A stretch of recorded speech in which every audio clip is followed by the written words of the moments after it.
What's going on, everybody? TaylorMade Hoops coming to you live and direct once again with TaylorMade Hoops Coach's Corner. Today, I got a very, very special guest, man. But I'm gonna embarrass her, but I got to go ahead and give you a lineup like we're on Club Shay Shay or something. I got to give you the intro, baby. But now, seriously, a graduate of Lincoln High School, led Lincoln to a state championship her senior year, all tournament selection, all state, all region, an all district performer, a D1 collegiate basketball player, as a head coach, 14 playoff appearances, 3 state tournament appearances, 1 state championship appearance. And she's currently the assistant athletic director with Humble ISD, no other than Carlesa Dixon. What's going on, Coach Dixon? Hey, what's going on? How you doing? I'm doing good. Man. I'm glad you took time out your busy schedule, to hang with the little small peons, man. You big time Nah, now. nah, you my people, man. Y'all my people, always. Oh, no doubt, man. Glad to have you on, man. Today we're gonna let the viewers know today, our objectives or points of conversation. We'll be talking about the present state of Texas high school basketball, the present state of college basketball, the NIL, the transfer portal, the pros and cons of that, and Coach is gonna give us advice for young coaches. So, my first question, I already know this question here, but the viewers want to know: where did you grow up in your athletic and educational journey? Where did you play collegiately, Coach Dixon? All right. Hey, I grew up right there in sunny South Dallas. I'm a native of a proud product of South Dallas, Texas. We went to Lincoln High School, of course, graduated from there in 99, year of the state champs, undefeated state champs at that. Have a lot of pride about where I'm from, though, because where I'm from is what made me and what shaped me into the person that I am today. So definitely proud of where I'm from. Played collegiately at UNLV and Wichita State University. I started off at UNLV, that's where I signed, and then I ended up transferring over to Wichita State and finished up my playing college career there. From there, played a little bit overseas, and after that, got straight into coaching and straight into being a coach and a teacher. That started in 2005, 2006. Yeah, it started in 2006. And from there, I was middle school coach for 1 year. Then I went straight to being a varsity assistant for 1 year. And then from there, I had been a head coach for 17 years. Wow, Coach. Wow. Hey, that's why I love interviewing you guys. I didn't know, Coach, that I knew, that you obviously spent some time as an assistant coach, but I didn't know that you started off at middle school, Coach. I didn't know that, Coach. Yeah, Okay. absolutely. Okay. Did 1 year there. That's about all I could do in middle school, though. I love them babies, but I could only do it for 1 year. God saw fit to elevate me kind of quickly in that role, so I jumped at that opportunity. But yeah, no, I definitely started from ground zero with the middle school babies. Okay. Well, man, Coach, I'm gonna tell you, they'll definitely humble you, Coach, because I remember, Coach, man, Coach, I had coach, had been head high school coach in college. Then, how sometimes, life is. I I'm not gonna say go back, but I had the great privilege of coaching junior high, which I Right. never had seventh grades, whatever. Like I say, very, very humbling experience. But I'm gonna tell you one thing, that's gonna let you know whether or not you want to coach, and Absolutely. also whether or not it's gonna help you with your craft, because you got to start with the fundamentals. Because most time the babies, like you say, they can't walk with you bubblegum at the same time, They Coach. can't do So nothing. Nah, it's yeah. it's it's basically ground zero, and like you said, it's very humbling because that's where you start, and they're the foundation anyway. Though that's where the foundation is laid, so it definitely makes you have to perfect your craft. Oh yeah, because because even my athletic director stuff, they came in think, oh, Coach, man, you coach there, thinking I told them, I said, hey, I started off the same way as you. Hey, we got to 1-2 layup, left hand, right Right, hand, whatever, ball fake pivot, jump, hey, seriously, Coach. So right. very humbling experience. Coach, you already spoke of a little bit, Coach, but let me ask this, Coach. What role did athletics play in your life growing up? How important was playing sports for you, Coach? Man, it was super important. I will say I didn't start off playing sports right away. I was a dancer. I did Okay, ballet. I did ballet and cheerleading, and that's what I did. okay. Ballet, tap, and cheerleading. And so, but as my brother grew in the game, I started wanting to be more like him. I'm not gonna even lie. And so with my brother being who he was and seeing, what he did, and I just grew to love the game just through watching him. And I picked up a ball in sixth grade and kind of just ran with it from there. And so from there, from sixth grade on, it had been nothing but basketball. Of course, middle school they make you play every sport. But I knew which way I was gonna go. I've always known that it was gonna be basketball, and I never did let anything deter me from that path. So just it was very big growing up, because at the same time, like I told you, growing up in South Dallas, you don't see a lot of people make it out, right? I saw my brother make it out. I saw how he made it out, and it wasn't through no college fund. You know what I mean? We didn't have that growing up in our household. Unfortunately, my mother worked hard, but we didn't have no college fund. So knowing how he made it out was through basketball, I knew that was going to be my way out as well. So I used it to my advantage, just to kind of repay my mom for the hard work that she's done, Oh yeah. Oh yeah. And speaking of your mom, that's why I call you the princess, because your mom, she's the queen of South Dallas. So she is the queen. She is the Hey, Carlesa, she let me know that. I remember we bumped to each other at the tournament with her, and I called you the queen. Your mom looked at me like, what? So she checked me. So now that's why I got to say, now Mama Dixon is the queen of South Dallas for sure. Yes. I'm telling you, she did. She checked me real quick on that. That's funny. That sounds about right. Well, once again, to our viewers tuning in on TaylorMade Hoops Coach's Corner, I got no other than the myth, the legend, the princess of South Dallas. Played collegiately, played overseas. Great high school player. Led Lincoln to a state championship game. Great player. Now she's assistant athletic director, moving to administrative role, which everybody always see fit, because you always be professional and organized and things like that. So. We knew it was coming. It was just a matter of time, Coach. Thank you. I appreciate that. No. But let me ask this, Coach. You spoke of a little bit, Coach. Can you elaborate a little bit more? When did you realize you wanted to be a coach? When that coaching bug hit you?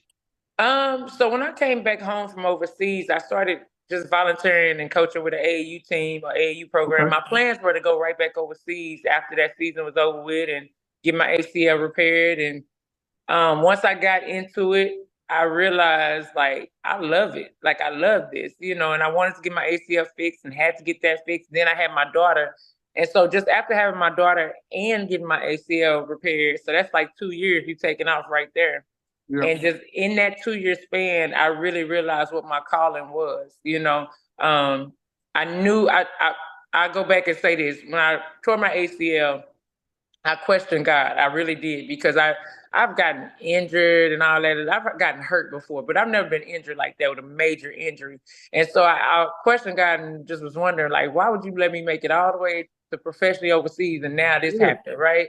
But I figured within them 2-year spans, I figured that me being able to coach was his way of showing me, no, you still gonna be connected to this game, but in the way that I want you to be connected, right? Because I thought I was gonna play forever. That's just how that's how I thought.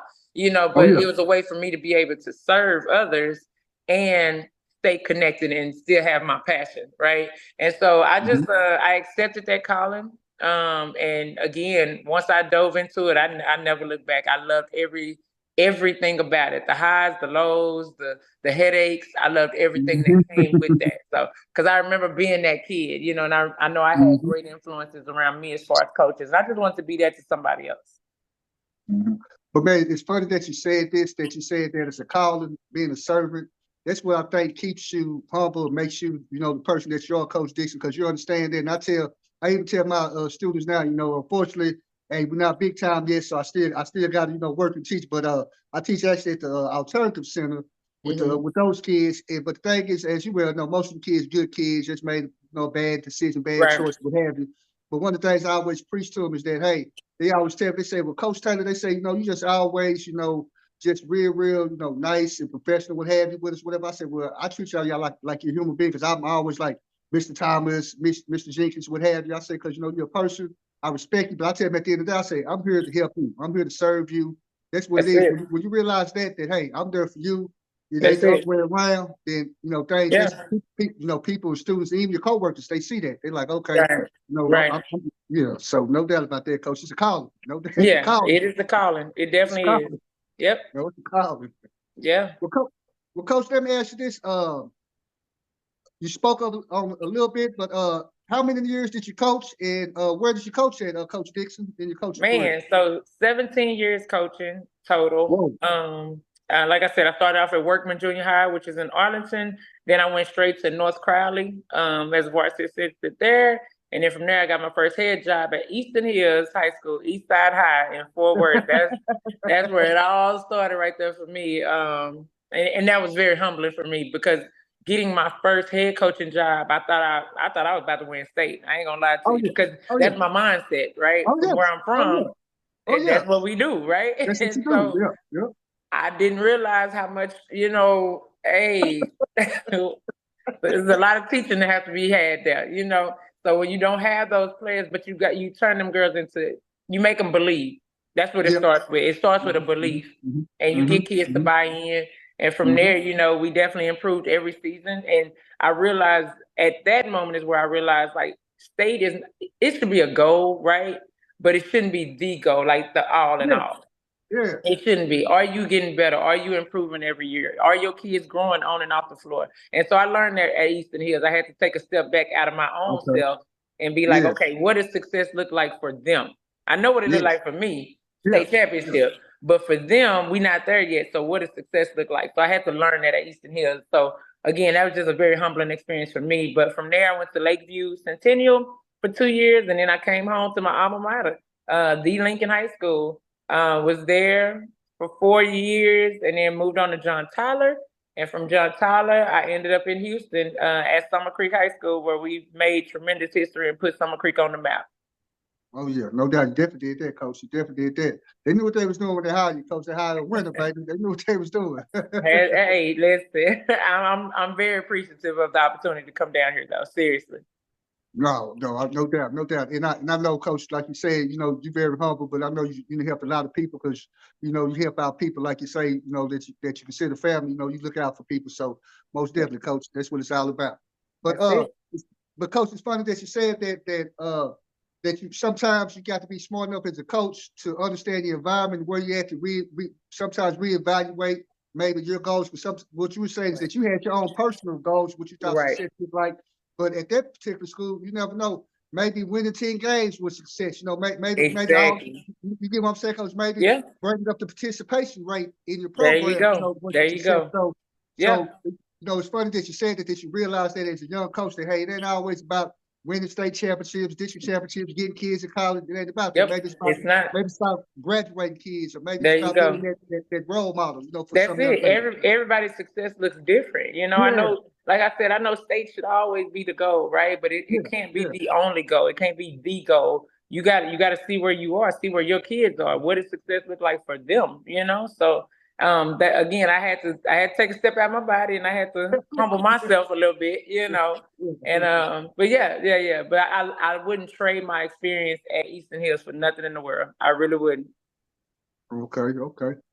Well, let me ask this, Coach.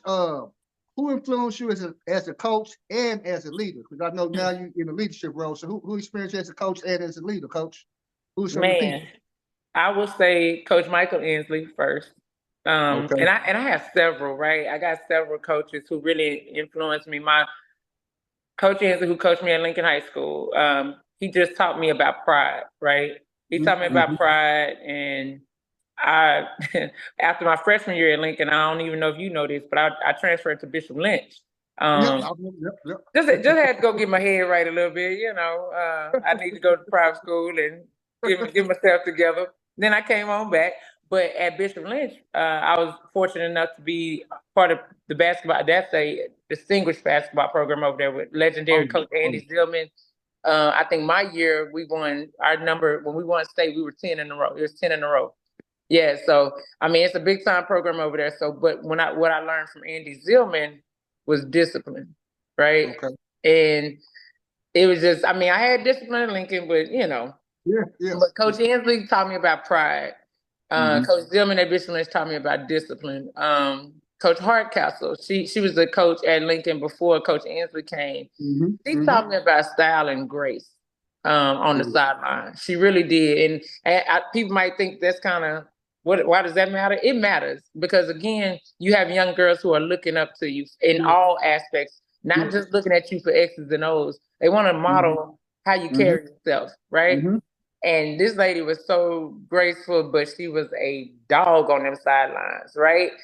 She was intense, but she looked good, you know. And for me, that was something I caught on to, and was like, you know what, I'm gonna be a dog over, but I want to look presentable. I want my girls to be proud of who their coach is and how I present myself. So that was something I got from her. And then lastly, my coach in college, I won't even say his name, but my coach in college at Wichita State, I'm not going to say I admired him because I didn't, but I learned from him. I learned certain things of what I wasn't going to be as a coach. And so I knew that there were certain things that he did.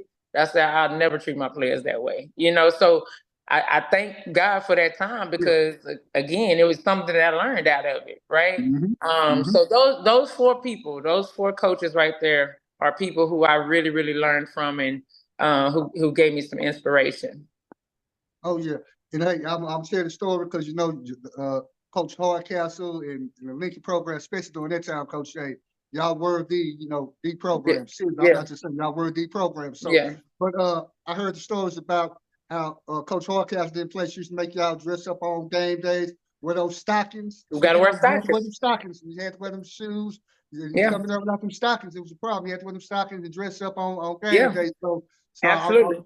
And I'm gonna give credit to our principal because our principal at the time, that's a great leader, the greatest leader I've ever been under beside my mother, right? The great Dr. Napoleon B. Lewis. Yes, sir.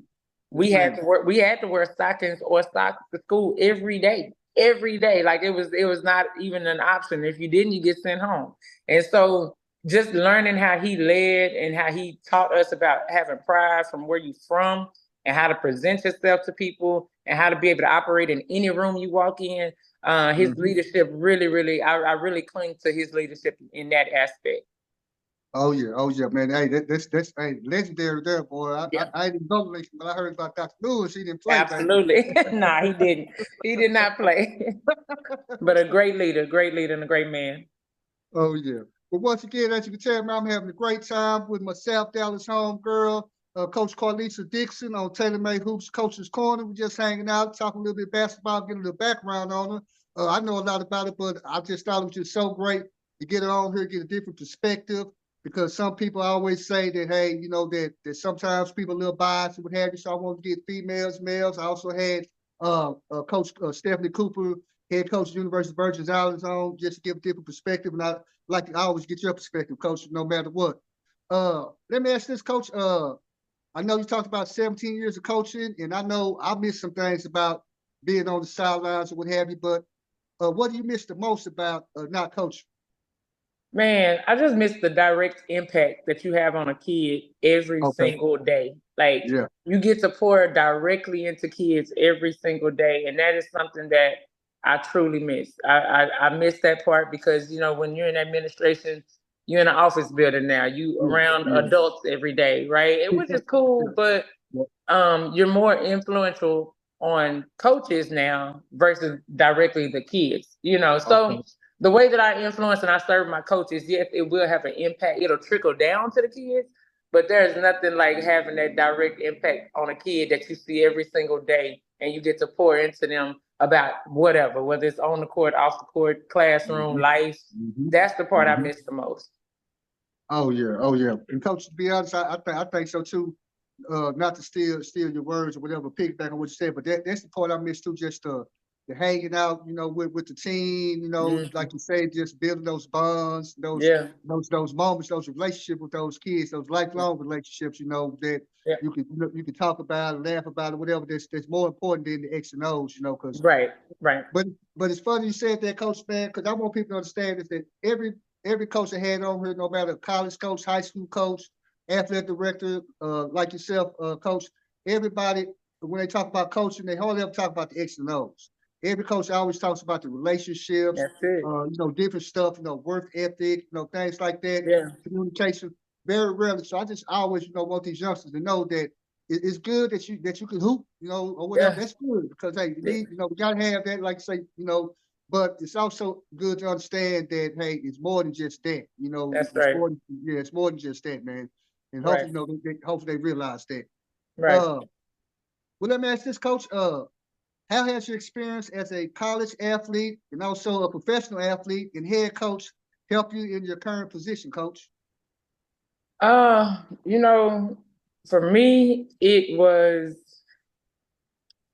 the mental toughness that I'm sorry, is this breaking up or no? You good? Yeah, we're breaking up, Coach. Okay. I lost your visual. I can hear you, but I can't see you. Okay, I'm sorry. Let me fix this right here. Hold on. I'm sorry. Oh, you good, Coach? Okay. Am I back on? Am I back on there? Nah. That look like my profile picture. Okay. There you go, Coach. Okay. All right. Sorry about that. Go Sorry about that. Go ahead, Coach. Go ahead. All right. So just being taught how to be mentally tough, right? Okay. Because there are days when you're in administration where it's tough mentally. It's draining on you. Adults are draining, right? And so you have to learn how to push through. And you got to learn how to keep the main thing, which is servicing our coaches and our kids. And so just Okay. having that experience of having to be mentally tough, it definitely helps me in my position now. And just all them times you had to push through when you were a college athlete, push through when the game is on the line and you got to figure out, what you're gonna draw up, all this kind of stuff. So just taking that same mentality into the workplace now. So. Okay. No, I definitely see that, but you got me laughing. Sometimes it's better dealing with those crazy kids than dealing with adults. But sometimes adults, I already know they can they can work they can work your nerves, baby. Yes. I love what I do though, but yes. Yeah. Yeah. No doubt. Well, Coach, let me ask this, Coach. Let me get your take on the present state of Texas high school basketball. Tell me about some of the good things that you feel Texas high school basketball got going on in some areas that may use a little bit of improvement, Coach. Talk about that a little bit, the present state of Texas high school basketball, because hey, right now, hey, we what that is on both sides, man. Oh, absolutely, Yeah. absolutely. I think for me, I have a little bit different perspective of being Okay. down here in Houston now, because Okay. in Dallas, that's what we do. We hoop up there in Dallas, But being down here in Houston, I've been able to kind of see how they do things down here too, and it's a little different, but they're serious about their hoops too. And so I think the good thing about the state of basketball in Texas right now is that basketball is it. Like, I know football is king, Yeah. but basketball is elite in Texas right now on so many levels. When you talk about girls and the boys side, like, it's just very exciting. I have mixed feelings about the split divisions now of big school, little school, because I'm really not for everybody get a trophy type era. I'm not from that era. Yeah. But I do think it kind of levels the playing field. It Okay. does. But again, I'm a fan of how things were. Things that it can improve on is the shot clock. I will say that over and over and over. I think it's beyond time that we got a shot clock in high school basketball here in Texas. So hopefully that's coming. I know NIL is probably coming. Not probably, it's going to come. No matter how much we try to fight it. It's just too many people around us who already got it. With Louisiana, these kids are moving out to Louisiana and moving out to California just so they can have that opportunity. And we don't want to keep losing great athletes. I know it's going to change a lot for the coaches and the program for what high school basketball really truly should mean. But you don't want to keep losing kids to out of state just for those opportunities. So I think it will eventually come. Okay. Well, no doubt on that. I'm just thinking. I just want to talk about that shot clock, Coach. Please let them know, because we both played collegiately or what have you. Please let them know that how we are handicapping our players by not having a shot clock, because talk about that, Coach. No, it is, because our whole goal for coaching is to prepare our kids for the next level, whether they're going on to play or just going on in life. But those who are going on to play, they gotta already be used to that shot clock, which is why my teams play fast. That's what we do, But as far as it's doing a disservice to the kids for not having that shot clock. It really is. And for the most part, some of them play with a shot clock during the summer. So, I There mean, you go. I really think that it's about time to have that. So Oh hopefully yeah. that's coming soon. Oh yeah. No doubt about that. No doubt about that. But most definitely, Coach, man, just enjoying hanging out with you, taking time out your busy schedule. We down to the last question, Coach, man. We're too fast, Coach. We're too fast. We're too fast, Coach. But hey, I have you on because hopefully, like you said, appreciate all you guys' support. Like you said, I'm definitely looking to do bigger, better things and definitely improve on upon what I'm doing. I always kid. I'm glad talk about you a little bit. That I know you real big on this. You always call your players your dogs, and people didn't understand that what that meant. And I kind of took that kind of from you. It's about building relationships with your players.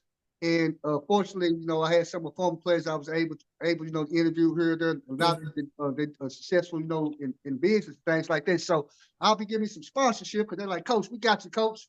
We got you. So Right. yeah. So Yeah. so that's good just to have, and just people just want to be a part of what you're doing. But that Right. goes to back to what something I know your mom probably told you. Old saying people always say, people may not remember what you did, remember what you said, but they remember how you treat them and make you feel. That's right. So you That's make right. people feel good. That's why your ex players. I know you being on this, Coach, because I've had the pleasure of being at some of your games. Afterwards, I see you always bring in some of your players, or Yep. they extra games when you were coaching in Houston, come down to Dallas, what have you, because All the you're doing time. that family, All the man, with time. the kids, That's man. for life. Yeah, Yeah, for absolutely. life. Yeah, Yep. that's what it's supposed to be about it. I had one of my players laughing. He said, Coach, he said, man, I don't know too many people that I'm still cool with when I was 14 years old. So it's just Mm, funny, how, now he's like 34, 35, whatever. So it's funny now, man. But it's about those relationships. And to me, that's you can it. tell that I get a little long with that, but that's something I'm really happy about that. Yeah, I think it's very important that it ain't about how many players we both, then coach that went on to receive college right. scholarships, things like that. Right. It's about seeing those kids be successful in life. And when you see them, they're happy and they, got their own families and, That's things like it. that. And they're productive Yeah. citizens. That's what it's about to me, coach. Yeah. What I mean? That's it. That's it. That's Absolutely. what it's about. Well, coach, I'm gonna leave with this question here. Any advice for young coaches who are aspiring to move up in the profession to become a head coach or into an administrative role of Coach Dixon?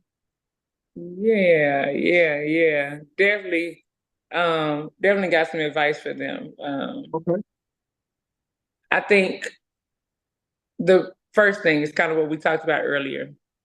Be ready to serve. Be willing to serve, and be willing to understand it's not about you. It's not. It is not about you at all. You've had your time. You've had your turn. You've done what you had to do, or you didn't, right? But now it's not about you. It's about those kids. It's about relationships. It's about community.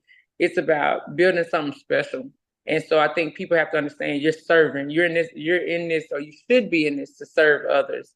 Um, and so that's the first thing. Your mind, you got to go in this with the right mindset. Like, I want to do this because I want to serve. I want to help. I want to help guide other people, right? And I Okay. want to be there for when they need me. Go in there with that mindset, and then you start setting your goals on top of that. But don't go into it saying, I want to get into this because I know basketball, or I know Yeah. I can win state. Like, don't go into it with that. Go into it because you want to make a difference in somebody's life. You want to be a positive impact in somebody's life. And then also, I would tell a young coach to make sure they take care of themselves. As far as I think, as a younger coach, I got so caught up in, like, okay, I got to do this, and this, and no days off. Basketball is life. Yeah. Ball is life. Yeah. I don't Yeah. even like that term anymore, because Okay. ball is not life, right? Ball can't be life. Like, you got to have your own life. You got to have something else Okay. that means that's something purposeful to you outside of basketball. And so that's how people drive themselves crazy with this game. And so I would definitely say, I learned that over time. I really did. Like, I was a no days off type of person, right? It can't be that way. And these kids got to understand it can't be that way. You want them to enjoy it. You want them to be hungry to get back on that court. You want them to be hungry to watch film. And if you just if you just pouring it on to them every single day, and it's no days off, basketball or nothing, that gets tiring, that gets draining, and you're not gonna be any good to anybody else. So you got to take care of yourself, and you got to realize there's life outside of basketball. There's life after basketball. Find out what these kids are interested in other than basketball. Attend church with them, right? Some of them might have outside hobbies that you don't even know about. So find out what else about that kid drives them. What else do they have love for? And then you tap into that. And then again, I'll give a quick example. Like during those 5 days that we have to be off in Christmas, I'm not going to admit to nothing, but my kids would find ways to work out during them days. As I Hey, go ahead. Hold on, just one second. Go ahead.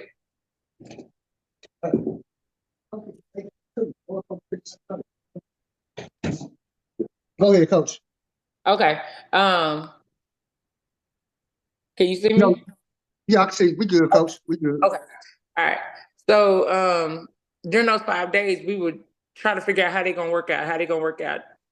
It's 5 days. And so my mindset shifted a little bit as I got older.